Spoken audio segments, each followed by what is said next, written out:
बिस्मिल्लाहिर्रहमानिर्रहीम। अस्सलामुअलैकुम। मेरा नाम है मोहम्मद जरनाब और आप देख रहे हैं चैनल इन्फो टाइम। दुनिया के ज़्यादातर ममालिक की ये कोशिश है कि वो अब अपनी इंटरनेशनल ट्रेड में यूएस डॉलर की जगह कोई और करेंसी यूज़ करना शुरू करें। इस टेंडेंसी को ईजी टर्म्स में डी डॉलराइजेशन कहा जाता है, यानी कंट्रीज़ का यूएस डॉलर के इस्तेमाल को कम करना या ख़त्म कर देना डी डॉलराइजेशन कहलाता है। यूएस के रशिया पर सैंक्शंस लगाने और इसकी वजह से ग्लोबल इकोनॉमी पर पड़ने वाले नेगेटिव इम्पैक्ट की वजह से डी डॉलराइजेशन का ट्रेंड तेज़ होता जा रहा है और इसकी वजह से ग्लोबल ऑर्डर चेंज हो सकता है। आज की इस वीडियो में हम डिस्कस करेंगे कि यूएस डॉलर ग्लोबल इकोनॉमी को डोमिनेट कैसे करता है, इसके फीचर्स क्या हैं, यूएस कैसे अपनी करेंसी की वजह से सुपर पावर बना, यूएस डॉलर को इंटरनल और एक्सटर्नल थ्रेट्स क्या हैं और इन थ्रेट्स की वजह से ग्लोबल इकोनॉमी पर क्या इम्पैक्ट्स आ सकते हैं और क्या इन थ्रेट्स की वजह से यूएस की हेजीमोनी ख़त्म हो सकती है या नहीं। सबसे पहले हम बात करते हैं कि यूएस डॉलर ग्लोबल इकोनॉमी को कैसे डोमिनेट करता है। वर्ल्ड वॉर 1 से वर्ल्ड वॉर 2 के दौरान दुनिया के ज़्यादातर ममालिक अपनी करेंसीज के अगेंस्ट गोल्ड को रिजर्व रखते थे ताकि इनकी करेंसी की वैल्यू स्टेबल रहे। इसी दौरान यूएस ने अपने एलाइज को ऑफर की कि वो यूएस से वेपन्स परचेज करें और इसकी पेमेंट गोल्ड में करें। इसकी वजह से वर्ल्ड वॉर 2 के दौरान एक वक्त ऐसा आया कि यूएस के पास पूरी दुनिया में सबसे ज़्यादा गोल्ड जमा हो गया था और जिन ममालिक ने अपना गोल्ड यूएस को दे दिया था वो ममालिक अपनी करेंसीज के अगेंस्ट गोल्ड को रिजर्व ना रख सके और इस तरह इनकी करेंसीज डी वैल्यू हो गई। वर्ल्ड वॉर 2 के बाद न्यू हैम्पशायर में 44 कंट्रीज इकट्ठी हुई और इन्होंने ब्रेटन वुड्स सिस्टम बनाया। इस सिस्टम के मुताबिक दो इंटरनेशनल फाइनेंशियल सिस्टम्स बनाए गए, फर्स्ट आईएमएफ और second international bank for reconstruction and development, जिसका नाम बाद में चेंज करके वर्ल्ड बैंक रख दिया गया था। आईएमएफ कैसे काम करता है और इसकी पॉलिसीज के कंट्रीज पर नेगेटिव इम्पैक्ट्स क्या हैं, इस पर मैंने 2 वीडियोस बनाई हैं, इनका लिंक आपकी स्क्रीन पर शो हो रहा है। इन इदारों के बनाने का मकसद ये था कि जो ममालिक फाइनेंशियली तौर पर स्ट्रगल कर रहे हों उनकी हेल्प की जा सके और दुनिया में बढ़ती हुई करेंसी डिवैल्यूएशन को कंट्रोल किया जा सके। और इस सिस्टम में ये तय पाया कि यूएस अपनी करेंसी के अगेंस्ट गोल्ड को रिजर्व रखेगा और बाकी के तमाम ममालिक अपनी करेंसी के अगेंस्ट यूएस डॉलर को as a reserve currency maintain करेंगे। रिजल्टेंटली इन ममालिक ने यूएस डॉलर्स इकट्ठे करना शुरू कर दिए एज ए लोन और यूएस डॉलर दुनिया की ज़्यादातर ममालिक की रिजर्व करेंसी बन गई। यूएस ने अपनी करेंसी की वैल्यू में इंक्रीज को देखते हुए यूएस डॉलर प्रिंट करना शुरू कर दिए। यूएस के पास उस वक्त दुनिया में सबसे ज़्यादा गोल्ड मौजूद था, इसलिए इसको रिजर्व रखने के लिए गोल्ड अरेंज करने की भी परेशानी नहीं थी और इस तरह पूरी दुनिया में यूएस डॉलर्स की वर्थ में इंक्रीज आया। इसके कुछ ही अरसे बाद यूएस में गोल्ड की कमी हो गई, जिसको गोल्ड क्रंच के नाम से जाना जाता है, और अब अगर यूएस मजीद करेंसी प्रिंट करता तो इसके पास एज अ रिजर्व मेंटेन करने के लिए गोल्ड मौजूद नहीं था और इस वजह से इसकी करेंसी डी वैल्यू हो सकती थी और इंटरनेशनली इसकी डिमांड में कमी आ सकती थी। इस मसले को हल करने के लिए 1971 में यूएस प्रेसिडेंट रिचर्ड निक्सन ने ब्रेटन वुड्स सिस्टम को ख़त्म कर दिया। जब यूएस ने अपने डॉलर के अगेंस्ट गोल्ड को रखना बंद कर दिया तो दूसरे ममालिक जो अपनी करेंसी के अगेंस्ट यूएस डॉलर को रिजर्व बनाते थे परेशान हो गए कि यूएस डॉलर की वैल्यू डाउन चली गई तो उनकी करेंसी भी डी वैल्यू हो जाएगी। इस डर की वजह से यूएस डॉलर की वैल्यू तेजी से कम होना शुरू हो गई, लेकिन इसके बावजूद दूसरे ममालिक के पास यूएस डॉलर के अलावा कोई ऑप्शन नहीं थी to consider as a reserve currency, क्योंकि यूएस डॉलर ही सबसे ज्यादा सेफ और वाइडली एक्सेप्टेड करेंसी थी। यूएस डॉलर के अगेंस्ट गोल्ड को रिजर्व ना रखने की वजह से फ्लोटिंग एक्सचेंज रेट सामने आए, जो कि आज हम लोग देखते हैं। फिर यूएस डॉलर की वैल्यू को दोबारा स्टेबलाइज करने के लिए यूएस प्रेसिडेंट रिचर्ड निक्सन ने organization of petroleum exporting countries OPEC के साथ एग्रीमेंट किया कि वो अपने ऑयल की ट्रेड अगर यूएस डॉलर्स में करेंगे तो यूएस इसके बदले उनको मिलिट्री असिस्टेंस प्रोवाइड करेगा, जिस पर ओपेक कंट्रीज ने एग्री किया और इसके बाद यूएस डॉलर ऑयल ट्रेड में यूज होना शुरू हो गया और यूएस डॉलर को पेट्रो डॉलर कहना शुरू कर दिया गया। इस तरह दुनिया में यूएस डॉलर की सर्कुलेशन बहुत ज़्यादा हो गई। रिजर्व करेंसी तो यूएस डॉलर थी ही, लेकिन अब ये करेंसी ग्लोबल ऑयल ट्रेड में भी यूज़ होना शुरू हो गई। दुनिया के बहुत से ममालिक में अभी तक यूएस डॉलर को ही रिजर्व करेंसी के तौर पर यूज़ किया जाता है। ऑयल और गैस की प्राइसेस में इंक्रीज आने की वजह से और इनके यूएस डॉलर्स में ट्रेड किए जाने की वजह से यूएस की इकोनॉमी को बहुत बेनिफिट हुआ और इसी तरह यूएस एक सुपर पावर बना। 1999 में यूरो रिजर्व करेंसीज में सेकंड नंबर पर आया, लेकिन इसके बावजूद ये यूएस डॉलर को रिप्लेस ना कर सका, क्योंकि दुनिया के बहुत से ममालिक यूएस डॉलर्स में ही ट्रेड करना पसंद करते थे, क्योंकि यूएस डॉलर इजीली कन्वर्टेबल था, रिजर्व करेंसी के तौर पर यूज किया जाता था और इसकी वैल्यू बाकी करेंसीज के मुकाबले स्टेबल थी। इराक के सद्दाम हुसैन और मुअम्मर गद्दाफी ने यूएस डॉलर को ऑयल और गैस की ट्रेड से अलग करने की बहुत कोशिश की, लेकिन इसकी वजह से इनको इन्वेजन्स और असैसिनेशंस का निशाना बनाया गया।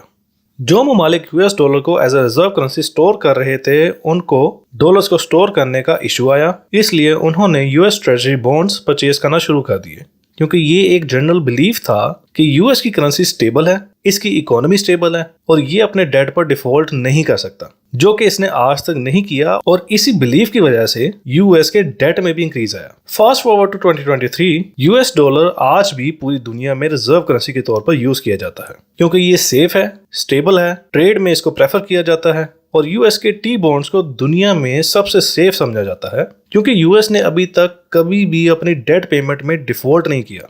इन सब फैक्टर्स को देखते हुए ये कहा जा सकता है कि यूएस डॉलर की वैल्यू और वर्थ को कोई थ्रेट नहीं है, लेकिन geopolitical and Jio economical dynamics और यूएस के अपने इंटरनल इश्यूज को देखते हुए ऐसा लग रहा है कि कुछ सालों में यूएस अपनी value as a reserve currency और ट्रेड वैल्यू को खो देगा। आज की इस वीडियो में हम उन तमाम थ्रेट्स पर बात करेंगे जो कि डॉलर को ग्लोबल इकोनॉमी से डीकपल कर सकते हैं। करेंसी के आमतौर पर 3 फंक्शंस होते हैं। First is the store of value, second is the unit of account, and third is the medium of exchange. Store of value में ये होता है कि करेंसी को स्टोर किया जाता है ताकि फ्यूचर में इसकी वैल्यू इंक्रीज हो तो उसकी वजह से कंट्री को फायदा हो। यूनिट ऑफ अकाउंट में ये होता है कि एक करेंसी को एज ए मीडियम बना के किसी भी प्रोडक्ट की वैल्यू डिटरमिन की जाती है in terms of that currency. Medium of exchange के फंक्शन में करेंसी को फॉरेन पेमेंट्स और इंटरनेशनल ट्रेड में यूज किया जाता है। यूएस डॉलर इन तीनों डायमेंशंस में पूरी दुनिया में डोमिनेट करता है। लोग यूएस डॉलर को इन्वेस्टमेंट के तौर पर भी स्टोर कर रहे हैं और इंटरनेशनल ट्रेड में भी यूएस डॉलर को ही यूज किया जाता है, और इसकी वजह से यूएस अपनी करेंसी को पॉलिटिकल पर्पसेस के लिए भी यूज कर सकता है और करता आ रहा है through sanctions and restricting access to the international trade. फिर यूएस डॉलर दुनिया भर के सेंट्रल बैंक्स और फाइनेंशियल इंस्टीट्यूशंस होल्ड करते हैं as a part of their foreign exchange reserve. ये बैंक्स और इंस्टीट्यूशंस फिर इस करेंसी को कमोडिटीज जैसे गोल्ड और ऑयल वगैरह को परचेज करने में यूज करते हैं। इन सब फीचर्स की वजह से यूएस डॉलर को एक्सॉर्बिटेंट प्रिविलेज हासिल है। एक्सॉर्बिटेंट प्रिविलेज क्या होती है, इस पर अब हम डिटेल में बात करेंगे। यूएस डॉलर पूरी दुनिया की रिजर्व करेंसी है। अगर इंडिया और चाइना के बीच ट्रेड हो तो चाइना इंडिया से इंडियन रुपी एक्सेप्ट नहीं करेगा, सिर्फ यूएस डॉलर एक्सेप्ट करेगा, ताकि वो अपने मुल्क के लिए ऑयल या गैस वगैरह और दूसरी ज़रूरी कमोडिटीज़ परचेज कर सके, जो कि सिर्फ यूएस डॉलर में परचेज की जा सकती हैं। फिर अगर यूएस ने अपना करंट अकाउंट डेफिसिट सेटल करना हो तो वो यूएस डॉलर प्रिंट करेगा और इसको जो भी चीज़ चाहिए होगी परचेज कर लेगा या डेवलपमेंट स्पेंडिंग कर लेगा। लेकिन इसके यूएस डॉलर प्रिंट करने की वजह से पूरी दुनिया में जिसके पास भी यूएस डॉलर मौजूद हैं उनके इन डॉलर्स की वैल्यू कम हो। जब भी अपने डेट की पेमेंट करता है तो वो पेमेंट यूएस डॉलर्स में करता है, जो कि अल्टीमेटली दोबारा यूएस के पास वापस आ जाते हैं, क्योंकि यूएस डॉलर ही ट्रेड में और हर तरह की इंटरनेशनल स्पेंडिंग में यूज होता है। और इसके साथ साथ यूएस के ट्रेजरी बिल्स, जिनको टी बिल्स भी कहा जाता है, ये गवर्नमेंट बॉन्ड्स होते हैं जिनके थ्रू यूएस गवर्नमेंट बोरोइंग करती है। यूएस के टी बिल्स को दुनिया में सबसे ज्यादा सेफ समझा जाता है, इसलिए इसकी डिमांड पूरी दुनिया में सबसे ज्यादा है। हर कंट्री को यूएस डॉलर चाहिए होते हैं, चाहे ट्रेड के लिए हो या किसी भी पर्पस के लिए। इसलिए बहुत सी कंट्रीज यूएस के टी बिल्स परचेज कर लेती हैं as a store of money. इन टी बिल्स की डिमांड ज्यादा होने की वजह से इसका यील्ड भी कम ही होता है, और वो भी यूएस डॉलर्स में ही होता है। इस तरह यूएस जब भी लोन लेता है वो अपनी ही करेंसी में लेता है, और इस लोन की कॉस्ट भी उसे यूएस डॉलर्स में ही पे करना पड़ती है। यानी अगर यूएस को पैसों की ज़रूरत है तो वो दुनिया से डॉलर्स में ही लोन लेगा, और फिर जो उसके लोन के ऊपर जो उसे इंटरेस्ट देनी पड़ेगी, जो उसकी कॉस्ट होगी लोन की, वो भी वो यूएस डॉलर्स में पे करेगा। यानी एक तरह से डॉलर जो उसने प्रिंट किया वो लोन की शक्ल में उसके पास वापस आ गया, और क्योंकि वो अपनी ही करेंसी में लोन के ऊपर रीपेमेंट भी करेगा और इंटरेस्ट भी पे करेगा, तो इसलिए ये लोन उसको कॉस्टली नहीं पड़ता। इसलिए यूएस काफ़ी हैवी अमाउंट बोरो कर सकता है और कर रहा है। एक रिसर्च के मुताबिक यूएस डेली $2 बिलियन बोरो करता है। जब किसी कंट्री ने अपनी एक्सपोर्ट्स को अट्रैक्टिव शो करना होता है तो वो अपनी करेंसी को डीवैल्यू करती है। यूएस को ऐसा करने के लिए यूएस डॉलर को डीवैल्यू नहीं करना पड़ता क्योंकि इंटरनेशनल ट्रेड होती ही यूएस डॉलर में। इस तरह यूएस जब तक चाहे इंपोर्ट्स कर सकता है without worrying about balance of payment deficits, क्योंकि वो जब चाहेगा डॉलर प्रिंट करके पेमेंट कर सकता है। ये सब एडवांटेजेस पूरी दुनिया में सिर्फ यूएस को हासिल हैं क्योंकि US dollar is a global reserve currency and is widely used in international trade. This is called exorbitant privilege. Worldwide, 60% of the central banks are holding US dollar in reserves और इसकी majority US के T bills हैं। US अगर इन assets को freeze कर दे तो किसी भी कंट्री की इकोनॉमी को काफी नुकसान पहुंच सकता है। यूएस कांग्रेस में इस टाइम एक आर्गुमेंट चल रही है। डेमोक्रेट्स कहते हैं कि यूएस की डेट सीलिंग को इंक्रीज कर देना चाहिए और रिपब्लिकन्स कहते हैं कि वो डेट सीलिंग को इंक्रीज करने का अलाउ तब तक नहीं करेंगे जब तक यूएस अपनी स्पेंडिंग कम नहीं कर देता। डेट सीलिंग का मतलब है कि कितना डेट आप बोरो कर सकते हो। फिलहाल यूएस ने जो डेट लिमिट या डेट सीलिंग सेट की थी कि हम इतना डेट लेंगे, इससे ज़्यादा नहीं, यूएस उस लिमिट तक पहुंचने वाला है।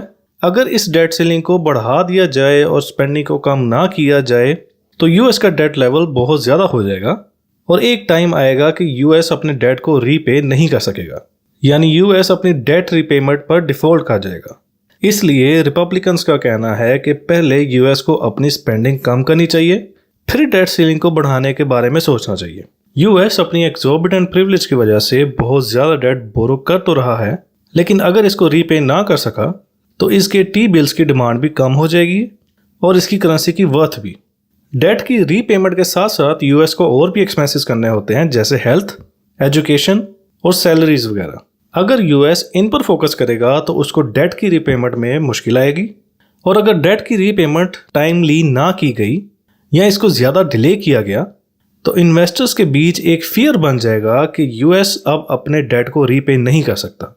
इन्वेस्टर्स अपने टी बिल्स पैनिक में सेल करना शुरू कर देंगे और जिन मुल्कों के पास डॉलर रिजर्व में मौजूद है उनकी वर्थ भी कम हो जाएगी।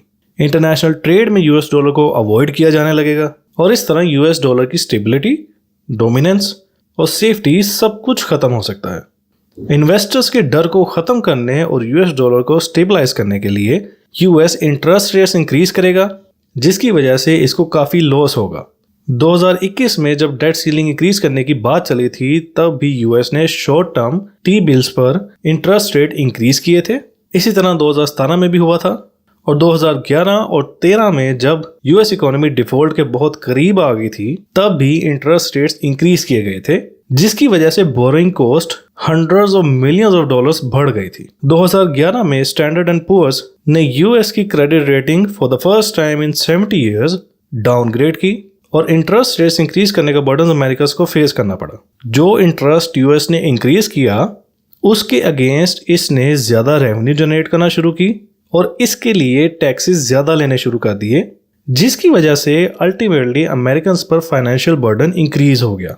इस बढ़ते डेट की वजह से यूएस एक्स डेट की तरफ तेजी से बढ़ रहा है। एक्स डेट का मतलब है कि वो दिन जिस दिन यूएस अपने डेट और अपनी लाइबिलिटीज को पे करने के काबिल नहीं रहेगा और डिफॉल्ट कर जाएगा। फिलहाल तो यूएस डॉलर का कोई अल्टरनेट अवेलेबल नहीं है। यूरो और जापानीज येन सेकंड और थर्ड पोजीशन पर आते तो हैं लेकिन डॉलर को रिप्लेस नहीं कर सकते।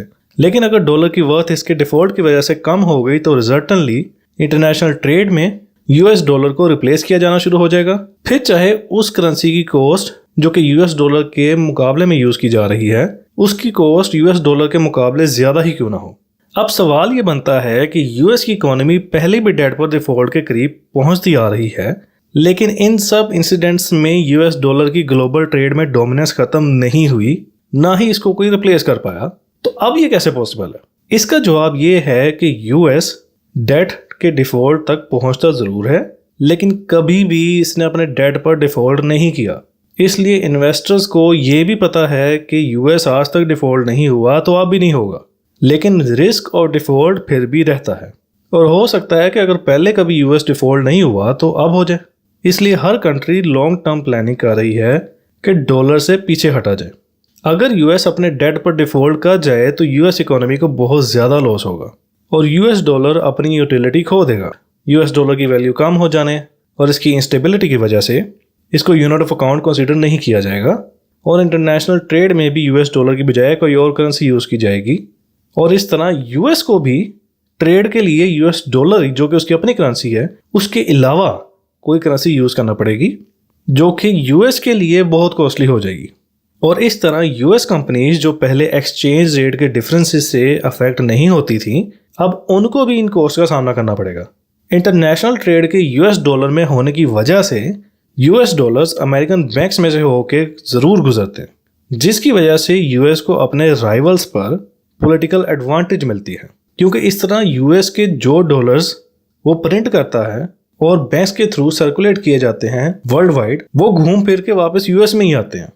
2012 में जब डोनाल्ड ट्रंप ने ईरान पर सैंक्शंस लगाई और ईरान का एक्सेस अमेरिकन बैंक्स से रिस्ट्रिक्ट कर दिया और इसकी डॉलर में ट्रेडिंग को बैन कर दिया, तो जो कंट्रीज ईरान के साथ ट्रेड कर रही थी या करना चाहती थी, अब उनके लिए ज़रूरी था कि वो यूएस डॉलर की बजाय और अमेरिकन बैंक्स को यूज़ किए बगैर ईरान से ट्रेड करें, जो कि उनके लिए बहुत कॉस्टली था।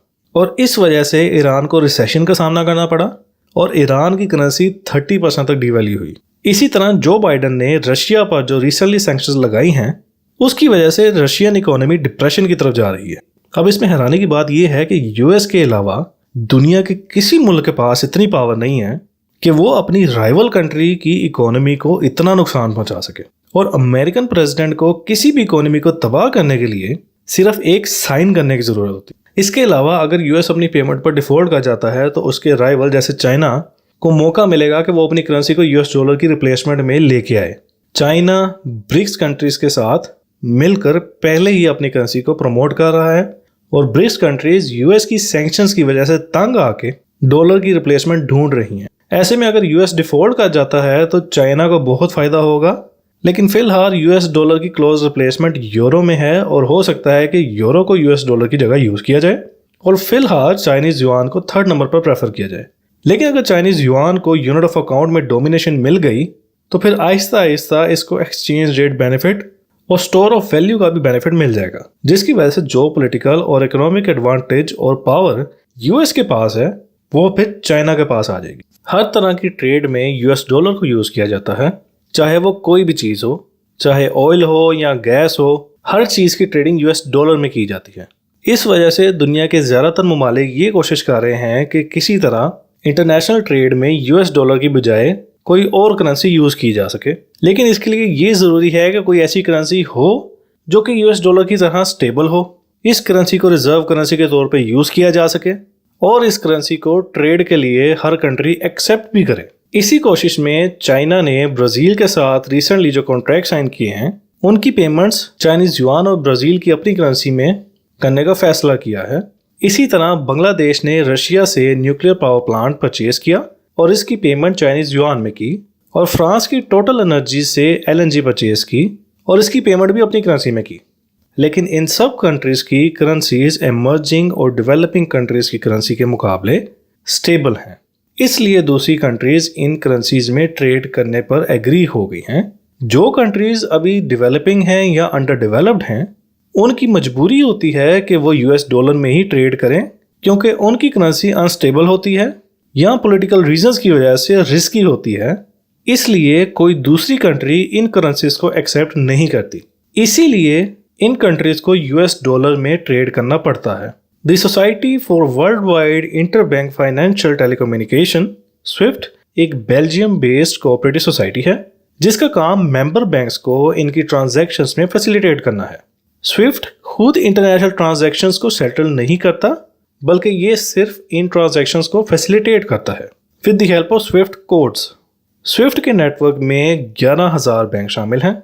इसकी गवर्निंग बॉडी में इसके मेंबर कंट्रीज के सेंट्रल बैंक्स आते हैं जिनको G10 कहा जाता है, और इनको बेल्जियम सेंट्रल बैंक ओवरसी करता है along with other members such as US federal reserve, जो कि यूएस का सेंट्रल बैंक है। इसकी गवर्निंग बॉडी बेल्जियम लॉ के अकॉर्डिंग काम करती है और इसके मेंबर्स जिनमें यूएस शामिल है इसको डायरेक्टली कंट्रोल नहीं कर सकते। लेकिन अगर कोई कंट्री किसी कंट्री पर सैंक्शंस लगाती है और स्विफ्ट को कहती है कि इस कंट्री की ट्रेड को फैसिलिटेट ना किया जाए, तो स्विफ्ट को under Belgium law member countries की बात को मानना पड़ेगा। चाइना ने और दूसरी कंट्रीज ने स्विफ्ट को रेप्लिकेट करने के लिए अपना मैसेजिंग सिस्टम डेवलप किया जिसमें फेडवायर, रिपल और clearing house inter bank payment system chips शामिल है। लेकिन इनमें से कोई भी स्विफ्ट को रिप्लेस नहीं कर पाया, क्योंकि स्विफ्ट इतना सेफ और स्टेबल है कि इसको रिप्लेस करने में इसके कॉम्पिटिटर्स को कई साल लग सकते हैं। स्विफ्ट की यूटिलिटी की वजह से हर मेंबर कंट्री स्विफ्ट के साथ अच्छा रिलेशन मेंटेन करती है और इसकी कोशिश होती है कि स्विफ्ट की पॉलिसीज को माना जाए। In the recent years Swift को इसकी मेंबर कंट्रीज ने पॉलिटिकल पर्पसेस के लिए यूज करना शुरू कर दिया है। 2012 में यूरोपियन यूनियन ने ईरान पर सैंक्शंस लगाई, जिसकी वजह से ईरानियन बैंक्स की इंटरनेशनल ट्रांजैक्शंस रुक गई। 2022 में यूके, यूरोपियन यूनियन और यूएस और कनाडा ने रशिया यूक्रेन वॉर की वजह से रशियन बैंक्स पर सैंक्शंस लगा दी। इन सैंक्शंस की वजह से रशियन बैंक्स फॉरेन बैंक्स के साथ ट्रांजैक्ट नहीं कर पाएंगे और इसके साथ साथ रशिया पर यूएस डॉलर में ट्रांजैक्ट करने पर भी पाबंदी है। इन सब सैंक्शंस की वजह से रशियन रबल, जो कि उसकी करेंसी है, इसकी वैल्यू में 30% तक कमी आई है। और यही केस ईरान के साथ हुआ था जब ईरान के ऊपर सैंक्शंस लगाई गई थी। रशिया के इंटरेस्ट रेट में 20% तक इंक्रीज आया और फॉरेन पेमेंट्स पर भी कंट्रोल्स लगा दिए गए हैं। इन सब की वजह से दुनिया में ये परसीव किया जा रहा है कि कल को रशिया के अलावा किसी और पर सैंक्शंस लगी तो वो कंट्री यूएस डॉलर्स में ट्रेड नहीं कर सकेगी, जिसकी वजह से दूसरी कंट्रीज को भी यूएस डॉलर्स के अलावा उस कंट्रीज के साथ ट्रेड करनी पड़ेगी। लेकिन यूएस की इन सैंक्शंस की वजह से वो कंट्री जिस पर सैंक्शन लगी है वो तो यूएस डॉलर में डील नहीं कर सकेगी, लेकिन ग्लोबली यूएस डॉलर की सर्कुलेशन में कमी नहीं आएगी, क्योंकि स्विफ्ट एक मैसेजिंग सिस्टम है जो कि यूएस डॉलर्स के अलावा भी बहुत सारी करेंसीज को यूज करता है। लेकिन अब अगर इसको डिटेल में देखा जाए तो यूएस की इन सैंक्शंस की वजह से वो कंट्री जिस पर सैंक्शंस लगी हैं वो तो यूएस डॉलर में डील नहीं कर सकेगी, लेकिन ग्लोबली यूएस डॉलर की सर्कुलेशन में कमी नहीं आएगी, क्योंकि उनके पास यूएस डॉलर के अलावा उसको रिप्लेस करने के लिए कोई ऑप्शन ही नहीं है। और इसके साथ साथ स्विफ्ट एक मैसेजिंग सिस्टम है जो कि यूएस डॉलर्स के अलावा भी बहुत सारी करेंसीज को यूज करता है। अगर कुछ कंट्रीज यूएस डॉलर्स में ट्रेड नहीं भी कर पा रही तो वो बाकी कंट्रीज के साथ तो यूएस डॉलर्स में ही ट्रेड करेंगी। इस तरह यूएस डॉलर्स की सर्कुलेशन में कमी तो आएगी, लेकिन यूएस डॉलर्स की सर्कुलेशन को कंप्लीटली अबैंडन नहीं किया जाएगा। इकोनॉमिक्स में इस चीज को नेटवर्क इफेक्ट कहा जाता है। इसमें पार्टीज अपनी चॉइस से डीलिंग करती हैं विदाउट एनी कोर्शन। अगर कंट्रीज चाहें कि वो यूएस डॉलर्स की बजाय किसी और करेंसी में डील करें तो जाहिर है यूएस डॉलर्स की वैल्यू डाउन तो जाएगी, लेकिन दुनिया के ज़्यादातर ममालिक ऐसा तब तक नहीं करेंगे जब तक उनको यूएस डॉलर की रिप्लेसमेंट ना मिल जाए। और इसी तरह यूएस डॉलर के ट्रेड में वाइडली यूज होने की वजह से इसकी फंडिंग कॉस्ट भी कम है, यानी इस पर दिया जाने वाला इंटरेस्ट रेट भी दूसरी करेंसीज के मुकाबले कम है। यूएस डॉलर की यूटिलिटी की वजह से इंटरनेशनल ट्रेड में किसी भी प्रोडक्ट की प्राइस हमेशा डॉलर में शो की जाती है, फिर चाहे इंपोर्ट करने वाला पाकिस्तान में हो और एक्सपोर्ट करने वाला इंडिया में। ऐसा इसलिए है क्योंकि तमाम बैंक्स की एक अंडरस्टैंडिंग है कि यूएस डॉलर इजीली अवेलेबल है और वाइडली एक्सेप्टेड है और हर मुल्क के पास यूएस डॉलर की काफ़ी अच्छी अमाउंट मौजूद है, इसलिए प्राइस का एस्टिमेट डॉलर में ही दिया जाए। इकोनॉमिक्स में इसको एक्सॉर्बिटेंट प्रिविलेज कहते हैं और इसकी वजह से यूएस को कभी भी बैलेंस ऑफ पेमेंट क्राइसिस का सामना नहीं करना पड़ेगा। बैलेंस ऑफ पेमेंट के इश्यूज तो इसको आ सकते हैं, लेकिन बैलेंस ऑफ पेमेंट का इसको क्राइसिस का कभी एटलीस्ट सामना नहीं करना पड़ेगा, क्योंकि इसकी इंपोर्ट्स और एक्सपोर्ट्स दोनों इसकी अपनी करेंसी यूएस डॉलर में होती हैं और ये एडवांटेज पूरी दुनिया में सिर्फ यूएस को हासिल है। रशिया पर लगाई जाने वाली सैंक्शंस के बाद चाइना और रशिया की कोशिश है कि वो अपनी ट्रेड यूएस डॉलर की बजाय अपनी करेंसी में करें और इनकी कोशिश है कि बाकी कंट्रीज भी इसी तरह यूएस डॉलर की बजाय इनकी करेंसी को यूज करें ताकि आगे जाके यूएस डॉलर को रिप्लेस किया जा सके। इन सैंक्शंस के साथ साथ यूएस ने यूक्रेन की सपोर्ट में एक कोलिशन भी बनाया जिसमें दुनिया की ऑलमोस्ट सारी एडवांस इकोनॉमी शामिल है। ये कोलिशन यूक्रेन की सपोर्ट कर रही है और यूएस की इंपोज करदा सैंक्शंस को कंप्लाई कर रही है। इस कोलिशन की वजह से इन इकोनॉमीज का यूएस डॉलर को रिप्लेस करना मजीद मुश्किल हो गया, क्योंकि इनके पास ये चॉइस ही नहीं है कि वो यूएस डॉलर के अलावा दूसरी करेंसी जैसे यूरो या पाउंड या कैनेडियन डॉलर में ट्रेड कर सके, क्योंकि इस तरह ये कंट्रीज यूएस के अगेंस्ट जाएंगी। इन सैंक्शंस की वजह से दुनिया में बहुत सी कंट्रीज ये कोशिश कर रही हैं कि अपनी इंटरनेशनल ट्रेड में यूएस डॉलर की बजाय अपनी या कोई और स्टेबल करेंसी यूज करें, ताकि अगर कल को इनका यूएस के साथ कोई इशू हो तो इन पर सैंक्शंस ना लगाई जा सके और अगर लगा भी दी जाए तो इनकी इकोनॉमी को कोई फर्क ना पड़े। इसकी वजह से आज वर्ल्ड वाइड सेंट्रल बैंक्स में यूएस डॉलर के रिजर्व्स 60% से भी कम रह गए हैं, जो कि 20 सालों की सबसे कम रेशो है और ये रेशो मजीद गिर रही है।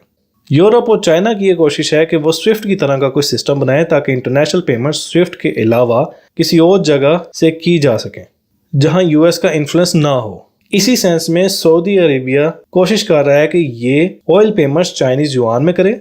इंडिया ये ट्राई कर रहा है कि वो रशिया से ऑयल यूएस डॉलर के अलावा किसी और करेंसी में परचेज करे।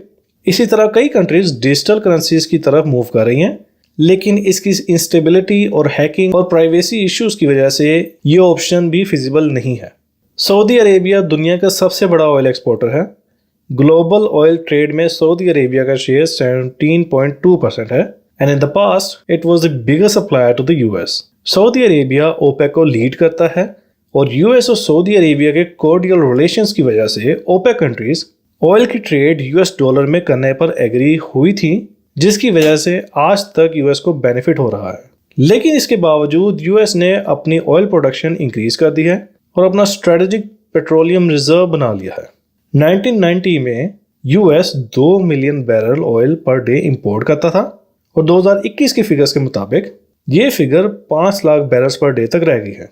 इसी दौरान जो बाइडन ने सऊदी अरेबिया की यमन में की जाने वाली मिलिट्री इंटरवेंशन में से अपनी मिलिट्री को विड्रॉ किया, जिसकी वजह से सऊदी अरेबिया काफी डिससेटिस्फाइड हुआ, क्योंकि यूएस प्रेसिडेंट रिचर्ड निक्सन ने ओपेक कंट्री से ये डील की थी कि अगर वो यूएस डॉलर को ऑयल ट्रेड में यूज करेंगे तो उसके बदले सऊदी अरेबिया को यूएस मिलिट्री असिस्टेंस प्रोवाइड करेगा। अब अगर यूएस अपनी डील से पीछे हटता है तो सऊदी अरेबिया भी अपनी डील से पीछे हट सकता है। इसके साथ साथ जो बाइडन की ईरान न्यूक्लियर डील को रिवाइव करने से भी सऊदी अरेबिया को लग रहा है कि यूएस अपनी डील से पीछे हट रहा है। अगर इसी तरह चलता रहा तो आगे जाके यूएस की सऊदी अरेबिया पर डिपेंडेंस खत्म हो सकती है, जिसकी वजह से हो सकता है कि यूएस के सऊदी अरेबिया से रिलेशन अच्छे ना रहें और ऐसे में सऊदी अरेबिया चाइना और रशिया के साथ मिलकर डॉलर की बजाय किसी और करेंसी जैसे चाइनीज युआन में ऑयल ट्रेड करना शुरू कर सकता है और दूसरी ओपेक कंट्रीज को भी ऐसा करने को इन्फ्लुएंस कर सकता है। अगर ऐसा हुआ तो यूएस की इकोनॉमी को बहुत नुकसान होगा और यूएस डॉलर की डोमिनेंस में बहुत ज्यादा कमी आ जाएगी। इसी कॉन्टेक्स्ट में फ्रांस के प्रेसिडेंट ने पब्लिकली ये कहा है कि यूरोप को यूएस डॉलर पर डिपेंडेंस को कम करना चाहिए, क्योंकि अगर यूएस और चाइना के बीच टेंशन इंक्रीज हुई तो हमारे पास ना इतनी रिसोर्सेज होंगी और ना इतना टाइम होगा कि हम अपनी इकोनॉमी को सेव कर सकें। इसी के साथ फ्रेंच कंपनी टोटल एनर्जीज का Chinese oil company China national offshore oil corporation के साथ एलएनजी डील हुई, जो कि यूएस डॉलर की बजाय चाइनीज युआन में की गई। इसी तरह चाइना ने रशिया से चाइनीज युआन में ऑयल परचेज करना शुरू कर दिया है ताकि चाइनीज युआन को प्रमोट किया जा सके और एनर्जी की तमाम डील्स यूएस डॉलर के बजाय चाइनीज युआन में की जा सके।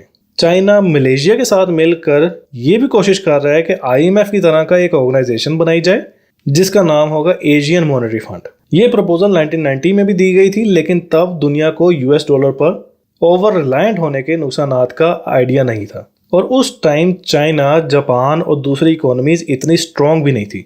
सैंक्शन से फायदा उठाते हुए चाइना और मलेशिया का एशियन मॉनेटरी फंड को बनाने का प्लान सक्सेसफुल हो सकता है और इस इदारे में यूएस डॉलर की जगह चाइनीज युआन को यूज किया जाएगा और साथ में दूसरी एशियन करेंसीज को भी।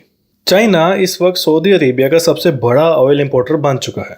चाइना के बेल्ट एंड रोड इनिशिएटिव के अंडर चाइना ने सऊदी अरेबिया में काफी हैवी इन्वेस्टमेंट्स की हुई हैं, जिनकी वर्थ 2021 के फिगर के मुताबिक 43.47 बिलियन डॉलर्स है। इसी तरह सऊदी अरेबिया प्लान कर रहा है कि वो भी चाइना में इन्वेस्ट करे। सऊदी अरेबिया ने चाइनीज पेट्रोलियम कंपनी के साथ $10 बिलियन डील साइन की है। इसी कॉन्टेक्स्ट में ईरान और सऊदी अरेबिया के बारे में भी बात चल रही है कि वो ब्रिक्स ज्वाइन कर सकते हैं। अगर ऐसा हुआ तो ब्रिक्स के पास दुनिया का 25% ऑफ जीडीपी होगा।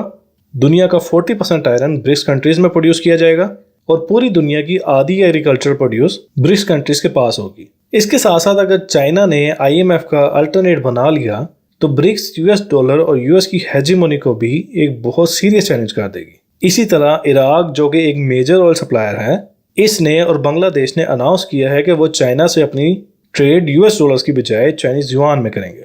ब्रिक्स की तरह शंघाई कोऑपरेशन ऑर्गेनाइजेशन की मेंबर कंट्रीज ने भी अनाउंस किया है कि वो अपनी ट्रेड अपनी लोकल करेंसीज में करेंगे इंस्टेड ऑफ यूएस डॉलर। इसी तरह ब्राजील और अर्जेंटीना ने भी अनाउंस किया है कि वो एक कॉमन करेंसी बनाएंगे ताकि यूएस डॉलर की बजाय उसमें ट्रेड कर सकें। चाइना के बढ़ते हुए फाइनेंशियल इम्पैक्ट के बावजूद इसकी करेंसी इसकी पॉलिसीज की वजह से दूसरी करेंसी में फ्रीली एक्सचेंज नहीं हो सकती, and Chinese yuan is convertible for limited reasons only. India और यूएई ने डिसाइड किया है कि वो ऑयल के अलावा अपने ट्रेड रुपीस में कॉन्ट्रैक्ट करेंगे।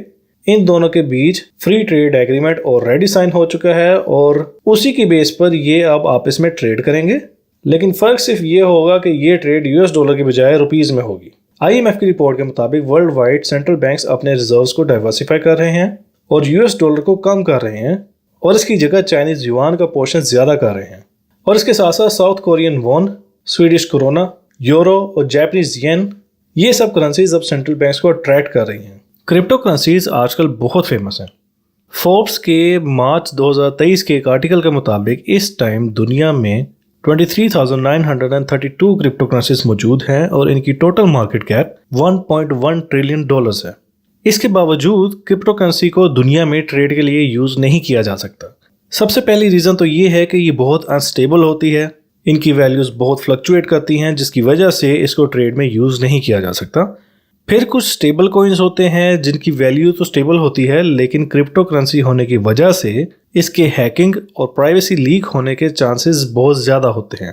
इसके अलावा दुनिया में बहुत कम ममालिक हैं जो कि क्रिप्टो करेंसी को रिकॉग्नाइज करते हैं और गवर्नमेंट की रेगुलेशंस भी इस पर लागू नहीं होती, जिसकी वजह से इन करेंसीज को एक्सचेंज के लिए और ट्रेड के लिए यूज़ नहीं किया जा सकता, ना ही यूनिट ऑफ अकाउंट के तौर पे। इसको सिर्फ स्टोर ऑफ वैल्यू के तौर पे यूज़ किया जा सकता है। लोग इसको स्टोर तो कर सकते हैं लेकिन इंटरनेशनली इसको पेपर करेंसी की तरह यूज़ नहीं कर सकते। हैरानी की बात यह है कि दुनिया की पहली क्रिप्टो करेंसी जो कि बिटकॉइन थी वो भी इसी पर्पस के लिए बनाई गई थी कि कोई एक ऐसा स्टेबल कॉइन दुनिया में लॉन्च किया जाए जिसको पेपर करेंसी के अल्टरनेट के तौर पे यूज़ किया जा सके। लेकिन उसका एक अनइंटेंशनल रिजल्ट ये निकला कि लोगों ने इसको स्टेबल कॉइन के तौर पे यूज़ करने की बजाय इसकी ट्रेडिंग शुरू कर दी, जिसकी वजह से इसकी वैल्यू फ्लक्चुएट करना शुरू हो गई और इसकी वैल्यू इतनी ऊपर चली गई कि उसको ट्रेडिंग में या पेपर करेंसी के अल्टरनेट के तौर पे यूज़ नहीं किया जा सकता था।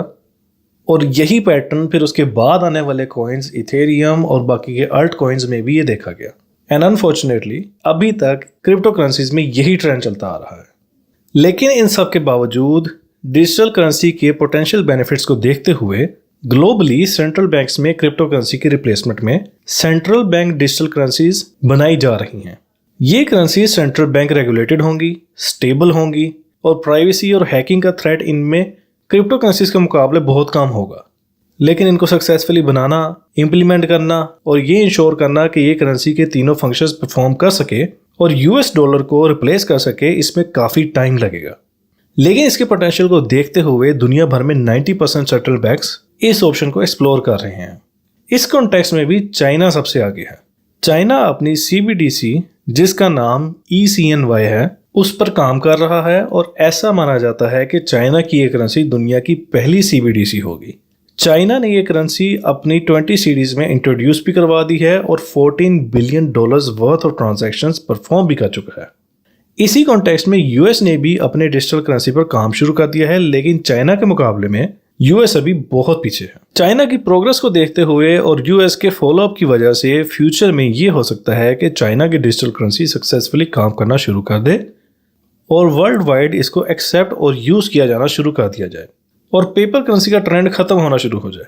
अगर ऐसा हुआ तो यूएस डॉलर की वैल्यू तो खत्म होगी ही, लेकिन इसके साथ साथ यूएस के डिजिटल डॉलर को भी बहुत नुकसान होगा, क्योंकि दुनिया के तमाम ममालिक यूएस की सैंक्शन से तंग आके ही दूसरी करेंसीज की तरफ जा रहे हैं और ऐसे में अगर उनको यूएस डॉलर को रिप्लेस करने की बजाय इससे काफ़ी ज़्यादा अच्छी करेंसी मिल जाए, यानी चाइना की डिजिटल करेंसी, तो सब के सब उसकी तरफ मूव करेंगे और इसी तरह यूएस की हेजीमोनी ख़त्म हो सकती है। और अगर इसके साथ साथ चाइना ब्रिक्स के साथ रिलेशन अच्छे करे और आईएमएफ का अल्टरनेट बना ले तो चाइना को यूएस की जगह सुपर पावर बनने में भी देर नहीं लगेगी। वर्ल्ड बैंक की रिपोर्ट के मुताबिक अगर ऐसा हुआ तो ग्लोबल इकोनॉमी 2 ब्लॉक्स में डिवाइड हो जाएगी, चाइना ब्लॉक और यूएस ब्लॉक, और ग्लोबल जीडीपी 5% कम हो जाएगा और इसका बर्डन ज्यादा इमर्जिंग और डेवलपिंग इकोनॉमीज पर आएगा। और इसके साथ साथ दुनिया भर में रिजर्व करेंसी सिस्टम भी खत्म हो सकता है, जो कि पहले ही रशिया के $300 बिलियन के रिजर्व्स फ्रीज किए जाने की वजह से तेज हो गया है। CBDC के डिजिटल करेंसी होने की वजह से इसके बहुत से फायदे और नुकसान हैं। जैसे डिजिटल करेंसी की ट्रांजैक्शन ऑलमोस्ट इंस्टेंट होती है और इसकी कॉस्ट भी लो होती है।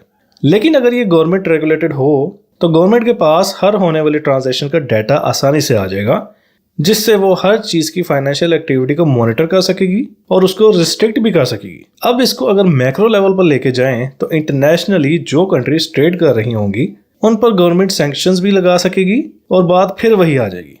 लेकिन ये एक पॉसिबिलिटी है जिसका चांस कम है, क्योंकि हो सकता है कि अगर ममालिक चाइना की डिजिटल करेंसी से डिससेटिस्फाइड हों तो उनके पास इसको भी रिप्लेस करने के लिए कोई एक डिजिटल करेंसी मौजूद हो। लेकिन अगर ये सिनेरियो रियलिटी बन जाए तो चाइना के पास यूएस की तरह सैंक्शंस की पॉलिटिकल एडवांटेज आ जाएगी। लेकिन इस टाइम बात सिर्फ कंट्रीज तक नहीं रुकेगी, बल्कि सैंक्शंस सिटीजन्स पर भी लगाई जाएंगी, जिसकी वजह से चाइना यूएस से काफ़ी ज़्यादा स्ट्रांग हो जाएगा। डी डॉलराइजेशन की बात दुनिया में पहली दफ़ा नहीं की जा रही। इससे पहले भी कई दफ़ा ग्लोबल इकोनॉमी को डॉलर से अलग करने की काफ़ी कोशिश की गई है। 1990 में लैटिन अमेरिका ने डॉलर को अपनी इकोनॉमी से अलग करने की कोशिश की थी। इसी तरह चिली ने 1980 में अपनी इकोनॉमी को डॉलर से अलग किया और अपनी सारी ट्रांजैक्शंस डॉलर के अलावा दूसरी करेंसीज में की। फिर 2000 में इराक ने ऑयल की सेल यूरो में करने की कोशिश की, जिसकी इराक को काफ़ी हैवी प्राइस पे करना पड़ी। अब अगर बात करें कि इस सारी डिस्कशन का कंक्लूजन क्या है, तो इसको हमने जो पॉइंट्स अभी तक डिस्कस किए हैं उसी के हिसाब से लेके चलते हैं। अगर तो यूएस अपने डेट के ऊपर डिफॉल्ट कर जाता है, यानी उसकी इतनी कैपेसिटी रहती ही नहीं है कि उसके पास जितना डेट मौजूद है या जितना डेट वो ले चुका हुआ है उसको रीपे कर सके, तो जिन लोगों ने या जिन कंट्रीज ने यूएस के टी बिल्स खरीद के रखे हुए हैं या डॉलर को रिजर्व के तौर पर रखा हुआ है या डॉलर में इन्वेस्टमेंट की हुई है, वो पैनिक में आके ये सारी चीजें बेचना शुरू करेंगे, जिसकी वजह से जो खरीदने वाला होगा उसको भी पता होगा कि ये अब यूएस डिफॉल्ट कर चुका है, तो इसलिए इसकी वर्थ इतनी नहीं है, तो इसलिए वो कम रेट पे खरीदेगा और जिसकी वजह से यूएस के टी बिल्स और यूएस के डॉलर की वैल्यू बहुत नीचे आ जाएगी। फिर अगर इस तरह डॉलर क्रैश होना शुरू हुआ तो यूएस की इकोनॉमी का तो नुकसान होगा ही, लेकिन साथ में यूएस अपनी यूनिट ऑफ अकाउंट और मीडियम ऑफ एक्सचेंज और स्टोर ऑफ वैल्यू में डोमिनेंस को भी खो देगा। इसलिए यूएस का अपने डेट के ऊपर डिफॉल्ट का जाना ही यूएस डॉलर की डोमिनेंस को सबसे बड़ा थ्रेट है और अल्टीमेटली यूएस की इकोनॉमी को। अब अगर सैंक्शंस की बात की जाए तो सैंक्शंस 2012 में भी हुई और आज भी रशिया को सैंक्शंस का निशाना बनाया गया है। इसके जवाब में कंट्रीज अपने ब्लॉक्स बनाने की कोशिश तो कर रही हैं और साथ ही साथ अपनी करेंसीज को भी प्रमोट करने की कोशिश कर रही हैं, लेकिन इसके अंदर अभी बहुत टाइम लग सकता है ताकि वो यूएस डॉलर को रिप्लेस कर सके, क्योंकि यूएस डॉलर जो करेंसी के तीनों फंक्शंस के ऊपर डोमिनेट कर रहा है उसको रिप्लेस करना आसान बात नहीं है। हो सकता है कि अगर यूएस अपने डेट के ऊपर डिफॉल्ट कर जाए तो फिर कंट्रीज मजबूरन जापानीज येन या यूरो पर रिलाय करना शुरू कर दें और उसको यूज करना शुरू कर दें। लेकिन ऐसा सिर्फ थोड़े टाइम के लिए होगा, क्योंकि यूएस की इस सिचुएशन से चाइना बहुत ज्यादा फायदा उठाएगा और अपने चाइनीज युआन को फौरी तौर पे आगे लाने की कोशिश करेगा। और हो सकता है कि इसी दौरान कुछ सालों बाद यूएस के डिफॉल्ट कर जाने के बाद कोई करेंसी ऐसी निकल आए, चाहे वो चाइना की हो, चाहे वो यूरो हो, चाहे वो जापानीज येन हो, जो कि डॉलर को वाकई में रिप्लेस भी कर दे। लेकिन इस काम को होने में जितने साल रिक्वायर्ड हैं उतनी देर में यूएस अपनी करेंसी को दोबारा से स्टेबलाइज कर लेगा। फिर अगर ओपेक की बात की जाए, अगर ओपेक कमोडिटीज में यूएस डॉलर को यूज करना बंद कर दे तो फिर भी यूएस को काफी नुकसान पहुंच सकता है। लेकिन फिर भी ये जरूरी नहीं है कि जो कंट्रीज यूएस डॉलर्स में ट्रेड करने की आदी हैं वो यूएस डॉलर्स को छोड़ दें, इसलिए यूएस डॉलर फिर भी यूज किया जाएगा। और फिर बात वहीं पे आ जाती है कि अगर यूएस डिफॉल्ट कर जाए और फिर उसके बाद सऊदी अरेबिया या फिर ओपेक की तमाम कंट्रीज कमोडिटीज को यूएस डॉलर में डील करना बंद कर दें तो फिर ऐसा हो सकता है कि यूएस डॉलर को बहुत जल्दी रिप्लेस किया जा सके। अब अगर क्रिप्टो करेंसी और सीबीडीसी की बात की जाए तो undoubtedly digital currency paper currency का फ्यूचर है, इसलिए 5 से 10 सालों के अंदर हमें एक रेवोल्यूशन इसके अंदर नजर आएगा। लेकिन क्या डिजिटल करेंसी इतनी कैपेसिटी रख सकेगी कि पेपर करेंसी को रिप्लेस कर सके और कंट्रीज इसको इंटरनेशनल ट्रेड में, कमोडिटीज में या फिर किसी भी चीज में यूज कर सकें और ये करेंसी के तीनों functions unit of account, store of value और मीडियम ऑफ एक्सचेंज को बखूबी सर अंजाम दे सके, इसके ऊपर बात करना अभी मुश्किल है। तो इन शॉर्ट अगर देखा जाए तो यूएस को सबसे बड़ा थ्रेट जो अभी फेस करना पड़ रहा है वो इसका डेट के ऊपर डिफॉल्ट है। अगर यूएस अपने डेट के ऊपर डिफॉल्ट नहीं करता तो इसके पास अभी काफी टाइम है कि अपने मामला ठीक कर सके और यूएस डॉलर की स्टेबिलिटी को लॉन्ग टर्म इंश्योर कर सके। और जब तक यूएस डॉलर स्टेबल रहेगा तब तक Chinese yuan, euro, Japanese yen या डिजिटल करेंसी यूएस डॉलर को रिप्लेस नहीं कर सकेगी। लेकिन अगर यूएस डॉलर डिफॉल्ट कर गया तो 5 से 10 साल के अंदर यूएस डॉलर को रिप्लेस करना बहुत आसान हो जाएगा। और अगर एक दफा यूएस डॉलर रिप्लेस कर दिया गया तो यूएस की हेजीमोनी भी खत्म हो जाएगी। और अगर ऐसा हुआ तो यूएस की जगह कोई और country, most probably China, super power बन जाएगी। लेकिन इस सब काम के अंदर 5 से 10 साल कम से कम लगेंगे। तो इसलिए अगर शॉर्ट टर्म में बात की जाए तो यूएस डॉलर को अभी थ्रेट नहीं है, लेकिन अगर लॉन्ग टर्म में बात की जाए तो यूएस डॉलर को काफी ज्यादा थ्रेट्स हैं। अब यूएस उसको डील कैसे करता है ये देखना बाकी है। तो ये थी आज की वीडियो।